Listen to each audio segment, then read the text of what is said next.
Kopassus hancurkan markas zona segitiga OPM, 41 serdadu gugur, Sebi Goliat Tabuni menyingkir. Operasi 90 hari pasukan elit TNI Polri membuat markas zona segitiga, Intan Jaya, Panian dan Puncak hancur. Setidaknya 4 markas penting OPM dihancurkan. Akibat serbuan ini, Panglima Besar OPM Goliat Tabuni dan jubirnya Sebi Sambong gelisah. Mereka menyingkir ke wilayah tak terjangkau, jauh di kawasan pegunungan Jayawijaya. Diketahui, zona segitiga hitam yang dikenal rawan adalah Intan Jaya, Puncak dan Paniai merupakan kekuasaan OPM. Puncak merupakan markas dan persembunyian rahasia Panglima Goliat Tabuni. Namun, keangkeran zona segitiga hitam runtuh usai operasi Habema dan Damai Cartens, dua pasukan elit tempur dari TNI dan Polri. Khususnya Habema yang dipimpin Panglima Operasi Mayor Jenderal Laki Afianto berhasil menembak mati 3 Panglima Operasi dan Komandan Batalion OPM, serta ada 38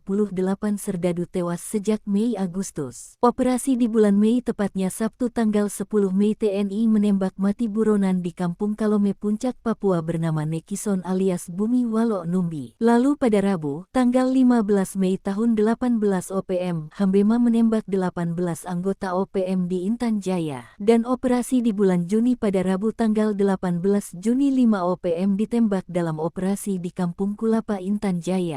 Operasi di bulan Juli pada Minggu tanggal 6 Juli 1 dan Yon OPM Sianggama Enos Tipagau ditembak. Berlanjut pada Kamis tanggal 31 Juli 3 OPM tewas di Puncak, yakni Ado Wanimbo, Meni Wakeru alias Jumadon Wakerdan, dan 1 orang lainnya masih misterius. Sementara operasi di bulan Agustus, tepatnya pada tanggal 8 Agustus tahun 2025, Habema menembak Panglima OPM dan 2 anggotanya di lokasi distrik Mewolo Puncak. Kemudian operasi TNI di Intan Jaya tanggal 11 Agustus tahun 2025 menembak mati Danyon Titigi Kodap 8 Kemabu dan 2 anggotanya Daume Maeseni dan Sabinus Joani. Selanjutnya pada tanggal 12 Agustus tahun 2025 di Intan Jaya, Teleginus Maeseni dan ajudannya, Seprianus Maeseni. Namun dari pihak TNI Polri juga menelan korban, setidaknya berdasarkan informasi ada 3 anggota TNI yang tertembak dan 1 tewas. Sementara itu dari Polri 2 anggota Brimob tewas ditembak. Pangkoops Habema, Maijen TNI Laki Afianto, menegaskan bahwa rangkaian peristiwa ini membuktikan OPM secara konsisten menjadi pihak yang mengganggu stabilitas keamanan